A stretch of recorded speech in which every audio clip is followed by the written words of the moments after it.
ഞങ്ങളെ കണ്ടുപരിചയമില്ലാത്തതുകൊണ്ട് അരണയുടെ ലുക്ക് അത്ര പന്തിയല്ല കേട്ടോ. ആമിയാണെങ്കിൽ സേതുരാമയ്യർ കളി ഇതുവരെ നിർത്തിയിട്ടില്ല. പിന്നെ പിടിച്ച് ഞാനൊരു കൊക്കോമരത്തെ കയറ്റി കേട്ടോ. അവിടെ ഇരുത്തി രണ്ടാട്ടാട്ടി ആള് ഭയങ്കര ഹാപ്പി.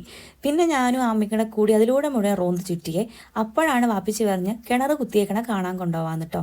ഇവിടെ വേനൽക്കാലത്ത് ഭയങ്കര വെള്ളത്തിന് ക്ഷാമാണ് കേട്ടോ. അതിനൊരു പരിഹാരം കേട്ടോ ഇത്തവണ ഉണ്ടായേക്കണേ. ഒരു കിണറങ്ങ് കുത്തി. എനിക്ക് നടക്കുന്ന വഴിയിൽ ഒരു മരക്കൂണ് കിട്ടിയിട്ടോ. പണ്ട് ഇതൊക്കെ വെച്ച് ഞാൻ ക്രാഫ്റ്റൊക്കെ ചെയ്യുമായിരുന്നു. ഇപ്പോഴെന്തോ മടിയാണ്. അങ്ങനെ ഞങ്ങൾ കിണർ കുത്തിയിരിക്കുന്ന സ്ഥലത്തെത്തിയേ. 12 റിങ്ങുള്ള കിണറാണ് കേട്ടോ താഴ്ത്തിയേക്കുന്നത്. ഫുള്ള് ചേറായിരുന്നു കേട്ടോ ചുറ്റും.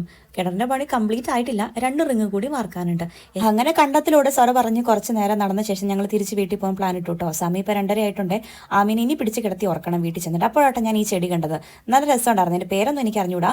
അങ്ങനെ ഞങ്ങൾ തിരിച്ച് തറവാട്ടിലെത്തി അടിച്ചു വെച്ച റബ്ബർ ഷീറ്റും എടുത്ത് വീട്ടിലേക്ക് നടന്നു കേട്ടോ. ഇക്കൊല്ലം ഉണ്ടായതിൽ വെച്ച് ഏറ്റവും വലിയ കൊലയാണ് കേട്ടോ ഇത്. 3 പെടലേ ഉള്ളൂ.